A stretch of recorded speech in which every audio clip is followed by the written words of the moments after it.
കഴിഞ്ഞ വർഷത്തെ കലണ്ടർ ഒന്നും എടുത്ത് കളയല്ലേ. ഇതുപോലൊരു കലണ്ടർ ഉണ്ടെങ്കിൽ നമുക്ക് പുതിയതായിട്ട് ഒരു മിനി കലണ്ടർ ഉണ്ടാക്കിയെടുക്കാം.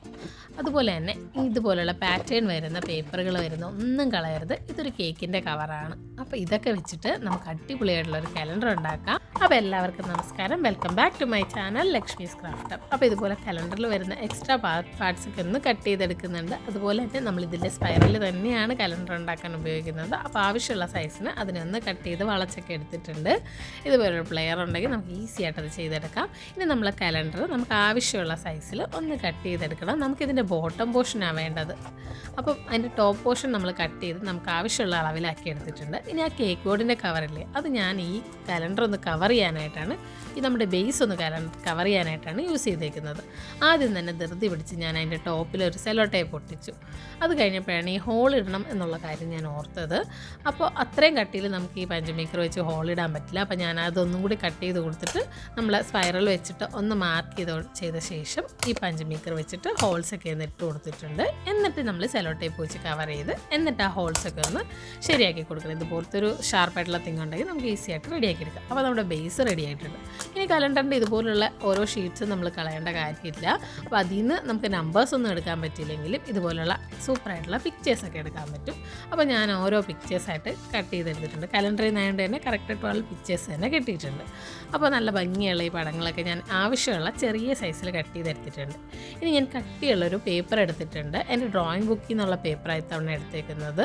അപ്പോൾ ഇത്രയും കട്ടിയുള്ള പേപ്പർ സ്പൈറലിൽ ഇച്ചിരി ഡിഫിക്കൽട്ടായിരുന്നു ഒന്ന് കൊണ്ടുവരാനായിട്ട്. കുറച്ചുകൂടെ കട്ടി കുറഞ്ഞ പേപ്പർ മതിയായിരുന്നു. പക്ഷേ എന്തായിരുന്നാലും എടുത്തു പോയതല്ലേ. അപ്പോൾ നിങ്ങൾ ചെയ്യുമ്പോൾ ഇച്ചിരി കൂടെ കട്ടി കുറഞ്ഞൊരു പേപ്പർ യൂസ് ചെയ്യുക.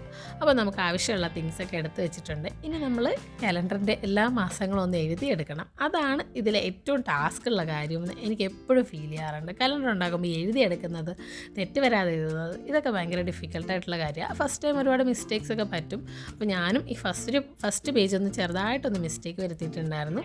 അപ്പോൾ എൻ്റെ പ്ലാൻ എന്ന് പറഞ്ഞാൽ ഈ പിക്ചർ ഒരു സൈഡിൽ ഒട്ടിച്ചിട്ട് നമ്മുടെ ആഴ്ചകളൊക്കെ ഒന്ന് ഇച്ചിരി ടോപ്പിലേക്ക് എഴുതാമെന്നായിരുന്നു. പക്ഷേ എഴുതി വന്നപ്പോൾ ഞാൻ എഴുതുന്ന ഈ ചെറിയ സൈസിൽ അത് ഇച്ചിരി വെളിയിലേക്ക് തള്ളി നിൽക്കുന്നതായിട്ട് ഫീൽ ചെയ്തു. പിന്നെ ഞാൻ ഒന്നും കൂടി ഈ പിക്ചർ ഒന്ന് ഇളക്കി എടുത്തിട്ട് വേറൊരു പേപ്പറിൽ കറക്റ്റായിട്ട് എഴുതിയെടുത്തിട്ടുണ്ട്. അപ്പോൾ ഈ പിക്ചറിൻ്റെ പാരലായിട്ട് തന്നെ നമ്മൾ വീക്സും അതുപോലെ നമ്മുടെ ഡേറ്റ്സും എഴുതിയെടുക്കുക. അത് കഴിഞ്ഞിട്ട് ഞാൻ കലണ്ടർ ഇങ്ങനെ സിമ്പിളായിട്ട് വിടണ്ടെന്ന് വിചാരിച്ചിട്ട് എല്ലാ മാസത്തേക്കുമായിട്ട് ഓരോ ഇൻസ്പിറേഷണൽ കോഡ്സും കൂടെ എഴുതിയിട്ടുണ്ട്. അപ്പോൾ നമുക്ക് അത് കാണുമ്പോൾ ഒരു പോസിറ്റീവ് വൈബ് വരുമല്ലോ. അതുകൊണ്ട് തന്നെ ഞാൻ ഗ്രീൻ പെന്ന് വെച്ചിട്ട് ഇതുപോലെ എഴുതിയിട്ടുണ്ടായിരുന്നു. നമുക്ക് നല്ല ഹാൻഡ് റൈറ്റിംഗ് ഒന്നും വേണമെന്നില്ല, എൻ്റെ ഒരു ആവറേജ് ഹാൻഡ് റൈറ്റിംഗ് ആണ്. എന്നാലും ഞാൻ ഭംഗിയായിട്ട് തന്നെ എല്ലാ മാസങ്ങളെല്ലാം ഞാൻ ഹൈലൈറ്റ് ചെയ്യാൻ വേണ്ടി റെഡ് വെച്ചിട്ടും അതുപോലെ ഒരു പോസിറ്റീവ് എനർജി കിട്ടാൻ വേണ്ടിയിട്ട് കോഡ്സ് എല്ലാം ഒരു ഗ്രീൻ കളറിലും പിന്നെ ഡേറ്റ്സ് ഒക്കെ നമുക്ക് ഇഷ്ടമുള്ള കളറിലൊക്കെ ചെയ്താൽ എനിക്ക് ബ്ലാക്കും ബ്ലൂവും ഭയങ്കര ഇഷ്ടമായിരുന്നു. അത് തന്നെ സെലക്ട് ചെയ്തിട്ടുണ്ട്.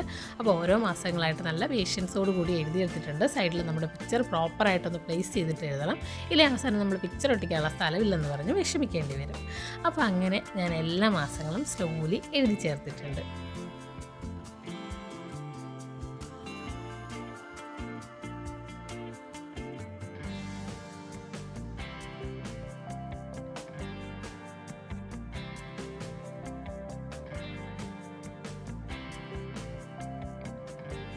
അവസാനം ഇതിനെല്ലാത്തിനെയും കൂടി ഇങ്ങനെയൊന്ന് അടുക്കി വെക്കുമ്പോൾ ഒരു വല്ലാത്ത സാറ്റിസ്ഫാക്ഷൻ ഫീൽ ചെയ്യും. കാരണം കുറേ നേരമായിട്ട് അധ്വാനിക്കുന്നതല്ലേ. അപ്പോൾ അതെല്ലാം എഴുതി വെച്ചിട്ടുണ്ട്. നല്ല ഭംഗിയായിട്ട് എനിക്ക് പറ്റുന്ന രീതിയിലൊക്കെ എഴുതിയെടുത്തിട്ടുണ്ട്. ഇനി നമ്മൾ നമ്മുടെ ഫൈനൽ റൗണ്ടിലേക്ക് കിടക്കുകയാണ്. ഇനി ഇതിനെല്ലാത്തിനെയും അതിൻ്റെ പ്ലേസിൽ നമുക്ക് പ്ലേസ് ചെയ്യണം. അപ്പോൾ ഫസ്റ്റ് തന്നെ നമ്മൾ ഇതിൽ ഹോൾ ഇട്ട് കൊടുക്കണം. അപ്പോൾ ഞാൻ ആ മെയിനായിട്ടുള്ള പോർഷൻ വെച്ചിട്ട് മാർക്ക് ചെയ്ത് കൊടുത്തിട്ടാണ് ഇടുന്നത്. കാരണം ഇല്ലെങ്കിൽ അങ്ങോട്ടും ഇങ്ങോട്ടുമൊക്കെ മാറിപ്പോവും. എന്നിട്ട് നമ്മൾ സ്പൈറൽ ഫസ്റ്റ് കണക്ട് ചെയ്യേണ്ടത് നമ്മൾ ഈ കലണ്ടർ പേജസിലേക്കാണ്. എന്നിട്ട് നമുക്കതിനെ അറ്റാച്ച് ചെയ്ത് കൊടുക്കാവുന്നതാണ്. അപ്പോൾ അതിൻ്റെ തിന്നായിട്ടുള്ള പാർട്ട് ഇതിലേക്ക് കയറ്റി കൊടുക്കുക. ഒന്ന് റൊട്ടേറ്റ് ചെയ്തിട്ട് നമ്മുടെ മെയിനായിട്ടുള്ള സ്റ്റാൻഡിലേക്കും കൂടി അതിനെ അങ്ങനെ കയറ്റി കൊടുക്കുക. അപ്പോൾ അങ്ങനെ നമ്മുടെ കലണ്ടർ ഫുള്ളായിട്ട് റെഡി ആയിട്ടുണ്ട്. ഇനി ഇച്ചിരി നമ്മൾ ഓപ്പൺ ചെയ്തിട്ടല്ലേ അത് കയറ്റിയത്, അതുകൊണ്ട് തന്നെ ഇതിനെ ഒന്ന് ക്ലോസ് ചെയ്തും കൂടെ കൊടുക്കണം. ക്ലോസ് ചെയ്യുമ്പോൾ ശ്രദ്ധിച്ച് ക്ലോസ് ചെയ്യണം, അല്ലെങ്കിൽ നമുക്ക് പേജ് മറിക്കാൻ പറ്റില്ല. അപ്പോൾ കുറച്ചുകൂടി വലിയ സ്പൈറലുണ്ടെങ്കിൽ ഈ പേപ്പറിൽ ബെറ്റർ ആയിട്ടുണ്ടാവുമായിരുന്നു. ഇനി നമ്മുടെ വർഷവും കൂടി ഒന്ന് താഴത്തേക്ക് എഴുതി എഴുതി കൊടുക്കുക. അപ്പോൾ അത്രയേ ഉള്ളൂ നമ്മുടെ കലണ്ടർ മേക്കിംഗ് എന്ന് പറയുന്നത്. ഭയങ്കര ഈസി ആയിട്ടുള്ളൊരു കലണ്ടറാണ്. അപ്പോൾ എല്ലാവരും ചെയ്ത് നോക്കുക. ഇന്നത്തെ വീഡിയോ എല്ലാവർക്കും ഇഷ്ടപ്പെട്ടെന്ന് പ്രതീക്ഷിക്കുന്നു. അപ്പോൾ ഇഷ്ടപ്പെട്ടെങ്കിൽ ചെയ്യേണ്ട കാര്യം അറിയാലോ, ഒന്ന് സബ്സ്ക്രൈബ് ചെയ്ത് സപ്പോർട്ട് ചെയ്യുക. അപ്പോൾ എല്ലാവർക്കും ശുഭദിനം. Thanks for watching.